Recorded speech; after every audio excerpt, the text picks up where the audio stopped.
initiative or charter change na isinulong na ngayon, itong bagong drama ngayon, tignan natin, ni Zubiri, di ba? Nagsalita si Zubiri kahapon dyan sa Pilipinas, nag-party kasi ako, kaya hindi ko na-discuss to.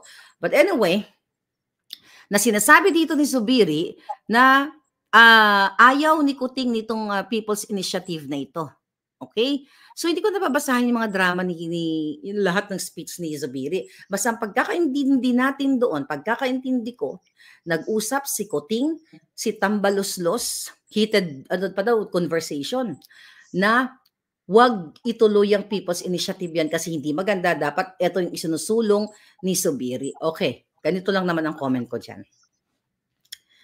Diba ang sabi ni Zubiri, it's all, yung walang papalitan na ibang provision, kundi yung economic.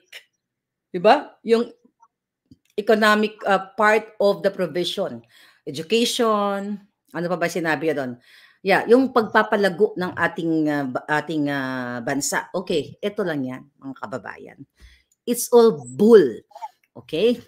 Actually, kahit 1987, ang konstitusyon natin, kung hindi nyo ninanakaw ang pera ng bayan, kung hindi binribe ni Tambaloslos ng tig 2 million plus another 20 million, December, yung lahat ng kongresista para isulong ng People's Initiative na yan, di ba? Maganda ang Pilipinas. Kaya kahit anong drama ni Marcos Jr., ni Zubiri, ni Tambaloslos, na kesyo heated argument, ayaw ni Pangulong Kuting yan kasi gusto niya itong isulong ito dapat magkasundo ang Senate at House, hindi yung House lang yung independent, sila ang magdedesisyon. 'Di ba? So lumabas na rin sa bibig ni Zubiri na it's not People's Initiative. It's Congress, it's Tambaloslos Initiative. At ini-etchos lang tayo ng mga buhakan ng inang yan. Ito Zubiri ito, para sa taong bayan. Yung mga anong bill yan? Sinulat ko dito kanina. Okay? Resolution of both houses. Dapat magkasundo kayo dito sa charter change. Ako, sang-ayon ako sa charter change. Pero ito lang muna sa akin. Mga kababayan, bago nila baguhin ang konstitusyon, dapat baguhin nila ang mga sarili nila. Dapat baguhin mo, Zubiri, ang desisyon mo nung pinatawag ka ni Kuting. Asan yung legislative agenda na? Pakihanap nga. Yung tatlo sila, si Tambaloslos, si Kuting, ang picture. Nasaan na yun? Gusto ko ipakita yun sa mga kababayan natin. Okay, ito yata. Ito, legislative agenda, baka mo. Nasaan na yun? Ito. That was January of 2023. Ay, ba't kayo nawala? Ayan. Remember that, Zubiri, Tambaloslos, nag-usap din kayo ni Kuting? Ano yan? Sinasabi mo, nag-usap kayo about legislative agenda, chuchu. Yan po yung picture na yan. Yan yung before nila.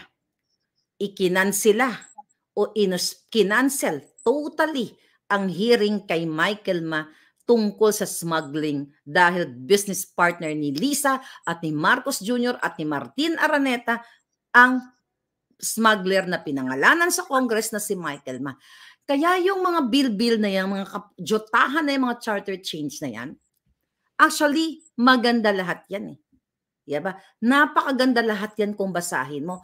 Ang tanong, isa sa buhay ba ng mga jutang Ginemes? Yan na lang Zubiri, kung hindi ka ginayupak, kayong tatlo, lahat kayo dyan, sinabotahin ni Michael Ma ang buhay ng mga magsasaka, buhay ng mga Pilipino. Bakit kinansel ninyo ang hearing patungkol sa smuggling? Tapos you talk about what?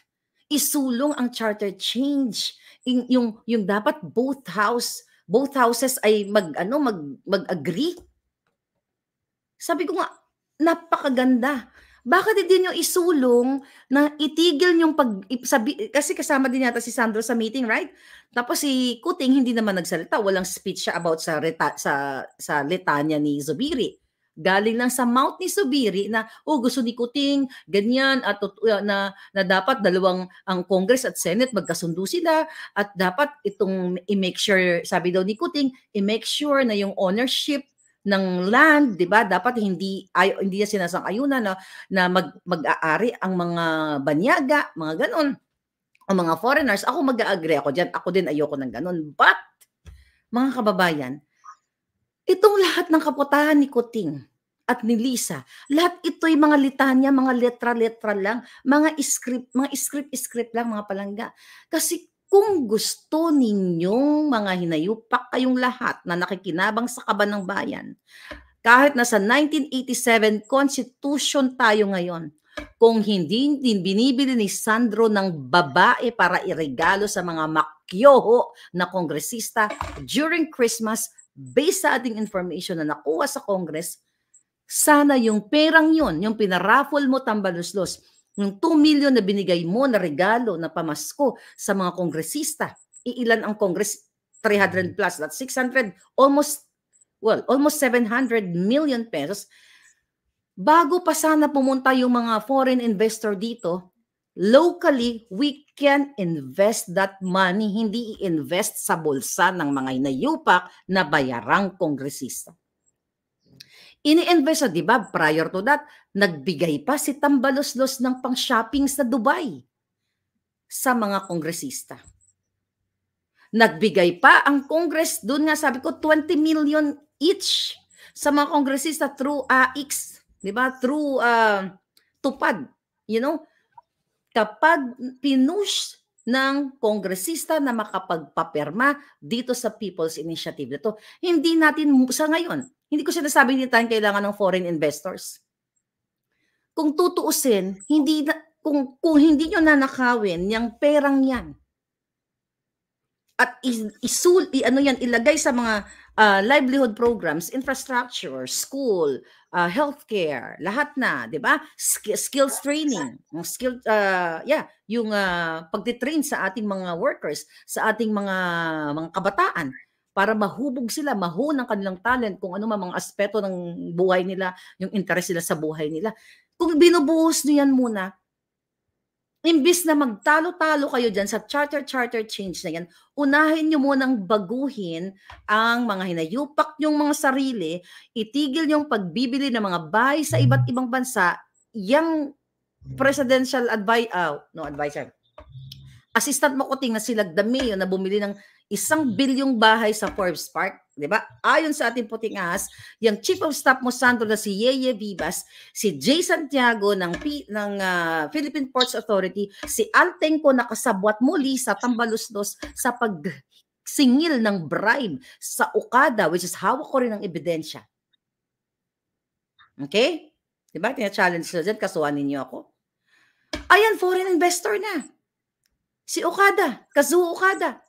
Anong ginawa ng gobyernong ito? Dahil may interest kayo sa negosyo ni Kazuo Okada sa pakikipagsabwatan mo Tambaluslos sa mga higher officials ng Okada. Anong ginawa nyo? Pinakulong nyo.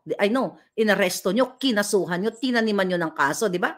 Si Okada, sinong investor ang papasok kung the moment na pumasok sila sa bayan natin, di ba? Which is 60-40 nga tayo ngayon, di ba?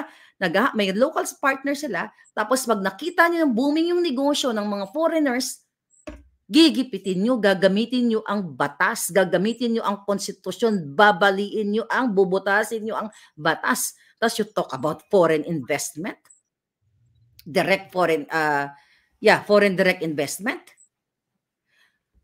Mga palangga, sabi ko nga, lahat ng batas halos sa Pilipinas na naaayon sa ating mga mamamayan, maganda yan. Ang tanong, isinasabuhay ba ni Marcos Jr.? Yung droga na lang. Betrayal of public trust na hanggang ngayon tahimik siya, ayaw niya magpa-drug test through hair follicle. Impeachable. Ito pa, balik-balikan natin, mga kababayan. Gusto nyo lumago ang Pilipinas? Gusto nyo magbago? Okay. Bakit pinakawalan ng Indian National na kaibigan ni Mel Robles at binaka pa ni Lisa Marcos yan? na si Chandiramani na nahulihan ng pampasabog o pang-terrorize sa ating bayan at non-bailable yan. Bakit pinatakas yung hayop na yan? Okay? O bakit pinakawalan? O, balik ulit tayo dito kay Michael Ma. Okay? Sino si Michael Ma? Nawala na si Dodong. Okay? O si Sayarot muna. You talk about what? Para pagbabago, alagaan ang ating mga kabataan. Eh yan, Mark Anthony Sayarot, kasama nyo sa kanyang mga foreign trips. Oh, nahulihan ng pulburon. Paulit-ulit ko sinasabi yan. You talk about charter change. Baguhin nyo muna yung mga sarili nyo. Baguhin nyo, hulihin ninyong mga hinayupa kayo bago kayo magsabi dito sa charter change na ito. Lahat yan maganda. Even yung sasabihin niyo, kunyari, o sige, kasama yung term limits dyan. O kunyari, 10 years na kunyari ang presidente. O sige, sabi mo 20 years. For the heck lang. Ako wala akong problema dyan eh. Gusto mo dyan ka na umugod-ugod eh. Di ba? Ang isang presidente, huwag na siya umalis, dyan na siya.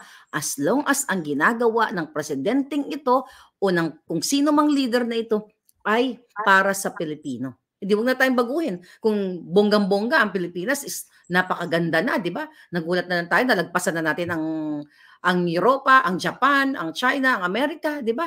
Wala akong problema dyan. Ang problema natin dyan, mga palangga, yung pagnanakaw ng mga hayop na ito. Yun nga, simpleng pagbabribe, pagbibigay ng payola sa mga ensimada, di ba? Yun yung katotohanan. Kaya yung script mo, Subiri, na kesyo sabi ni Kuting, ganito, ganyan, chuchu-chuchu. It's all bull.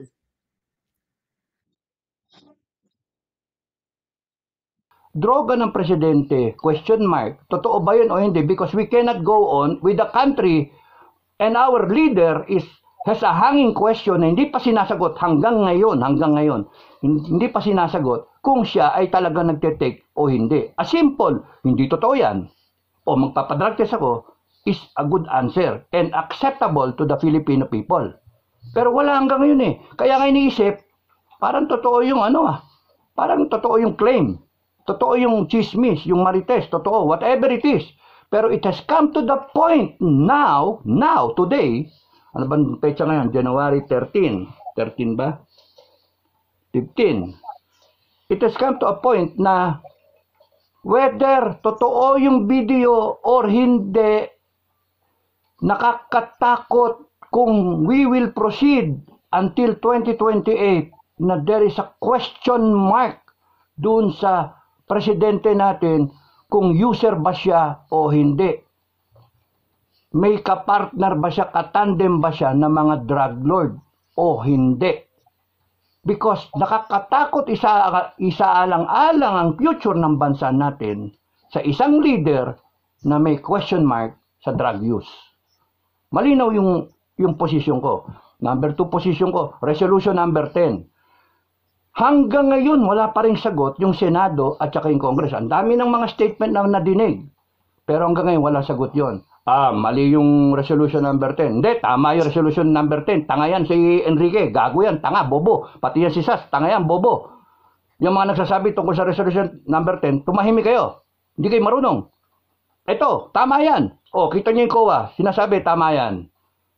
Ang tinatanong ng taong bayan, ba't ka magli-liquidate ng certification mo walang resibo? Ang gusto ng taong bayan, pera naman ng taong bayan yan eh. Ba't hindi ba pwedeng mag-liquidate with receipt? Yun lang yun. Pero bakit salag-salag kayong ganyan? Ibig sabihin, may nakikinabang. And once na merong ganon na open-ended, pwede kang may nag-clear, may nag-liquidate na may resibo. Merong nag-clear, may nag-liquidate, walang resibo. So, open yung sistema na sinusunod ngayon, open for corruption. Ano ba yung 2 milyon? Ang dali nun, 5 milyon, ang dali, daling kumita dyan.